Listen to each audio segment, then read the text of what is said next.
New World Order concepts, totally rotten.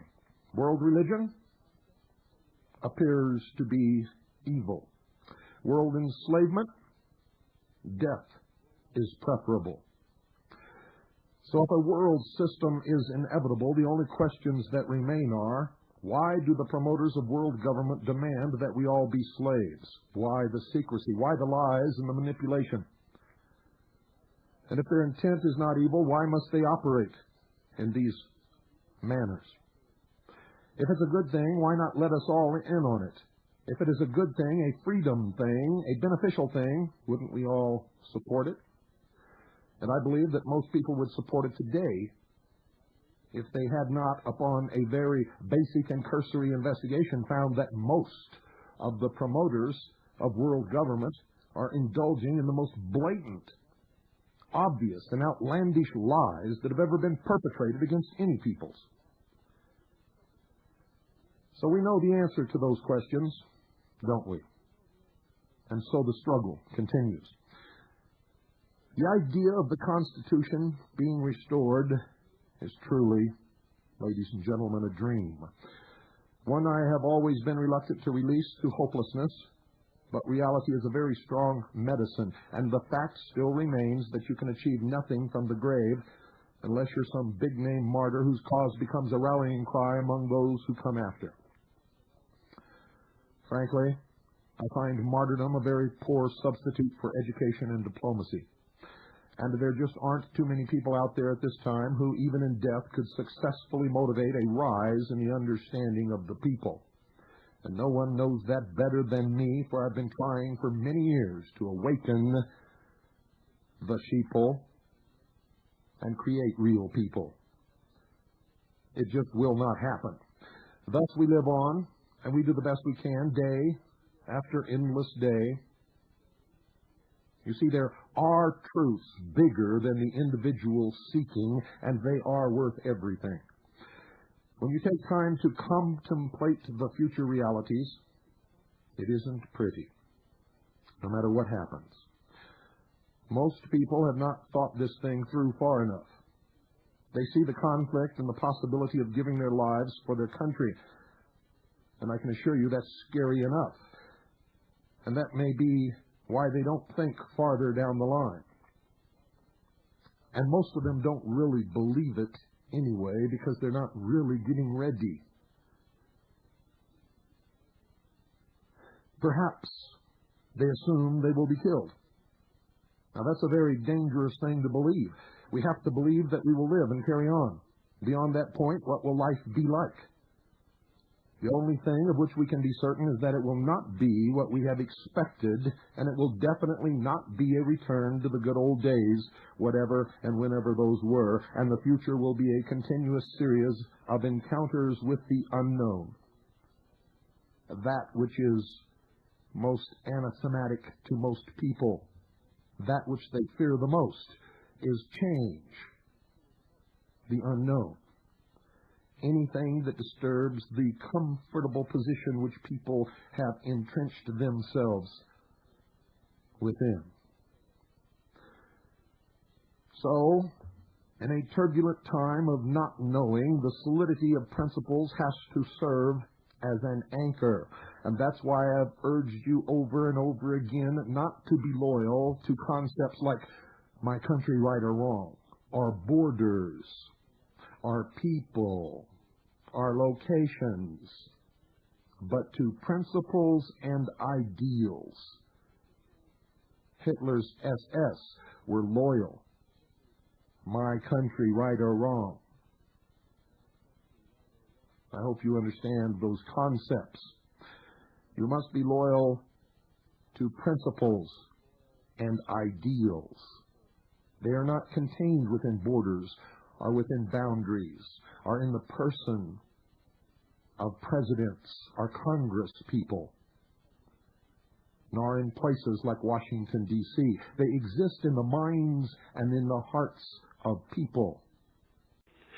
Social engineering, folks, the analysis and automation of a society, requires the correlation of great amounts of constantly changing economic information or data.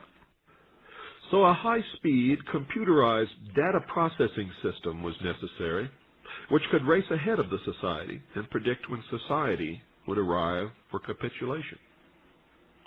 Relay computers were too slow, but the electronic computer invented in 1946 by J. Presper Eckert and John W. Mauchly filled the bill. The next breakthrough was the development of the simplex method of linear programming in 1947 by the mathematician George B. Dantzig. Then, in 1948, the transistor, invented by J. Bardeen, W. H. Brattain, and W. Shockley, promised great expansion of the computer field by reducing space and power requirements. With these three inventions under their direction, those in positions of power strongly suspected that it was possible for them to control the whole world with the push of a button. Immediately, the Rockefeller Foundation got in on the ground floor by making a 4-year grant to Harvard College, funding the Harvard Economic Research Project for the study of the structure of the American economy. 1 year later, folks, in 1949, the United States Air Force joined in. In 1952, the original grant period terminated, and a high-level meeting of the elite was held to determine the next phase of social operations research. The Harvard Project had been very fruitful, as is borne out by the publication of some of its results in 1953, suggesting the feasibility of economic or social engineering. And this was published in a book called Studies in the Structure of the American Economy, copyright 1953, by Wassily Leontiev, International Sciences Press, Incorporated, White Plains, New York. I suggest you get it and read it. Engineered in the last half of the decade of the 1940s, the new quiet war machine stood, so to speak, in sparkling gold-plated hardware on the showroom floor by 1954. With the creation of the maser in 1954, the promise of unlocking unlimited sources of fusion atomic energy from the heavy hydrogen in seawater and the consequent availability of unlimited social power was a possibility only decades away. The combination, of course, was irresistible. The Quiet War was quietly declared by the international elite at a meeting held in 1954, and the name of that group, folks, is the Bilderberg Group. Although the silent weapons system was nearly exposed 13 years later, the evolution of the new weapons system has never, ever suffered any major setbacks, because no one has ever identified that what is happening to them is being caused by any kind of a weapons system at all. Nope, it's all an accident, folks. And if you believe that, I got a couple of bridges that I'd like to get rid of. Please contact me with checkbook in hand. We have been taught lies. Reality is not at all what we perceive it to be. We cannot survive any longer by hanging on to the falsehoods of the past. Reality must be discerned at all costs if we are to be a part of the future. Truth must prevail in all instances, no matter who it hurts or helps, if we are to continue to live upon this earth. At this point, what we want may no longer matter. It is what we must do to ensure our survival that counts. The old way is in the certain process of destruction, and a new world order is beating down the door. If we do not act in concert with each other and ensure that the future becomes what we need it to be, then we will surely deserve whatever fate awaits us. Human beings are machines, levers which may be grasped and turned, and there is little real difference between automating a society and automating a shoe factory.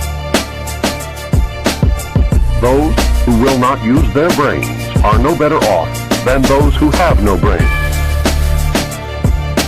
You can no longer pretend innocence.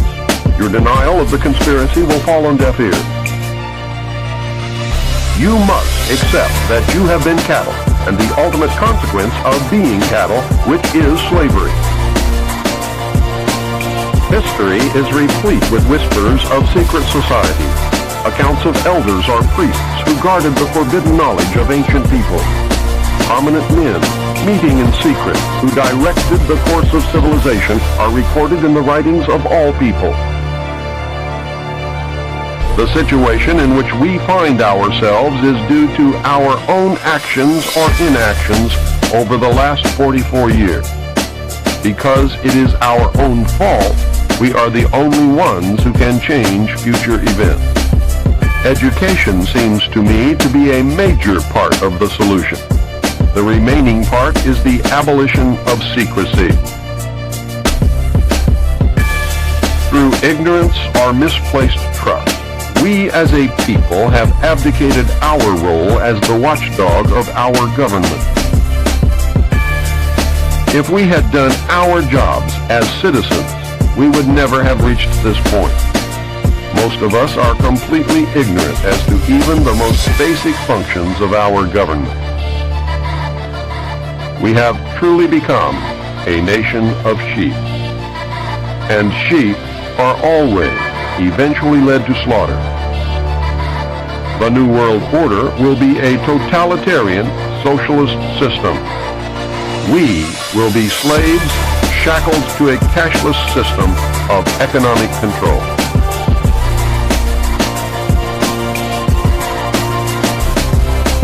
So, Mr. Cooper, are there larger numbers of people all the time who are receptive to your message and who are thinking a little bit more deeply and critically about these fundamental issues of government and politics that perhaps they did not give as much thought to in the past? Oh, yes. In fact, I never dreamed that I would make such an impact.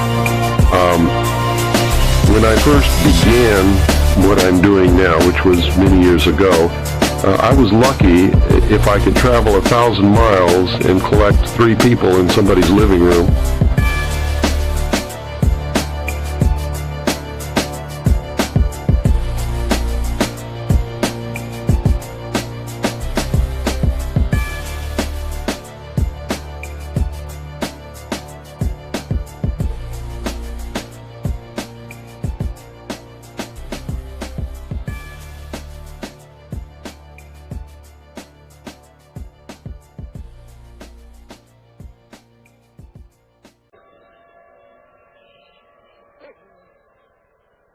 You're listening to The Hour of the Time. I'm Pooh.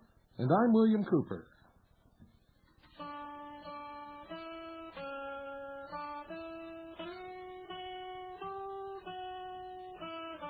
Pledge allegiance to the flag of the United States of America and to the republic for which it stands, one nation, under God, indivisible, with liberty and justice for all.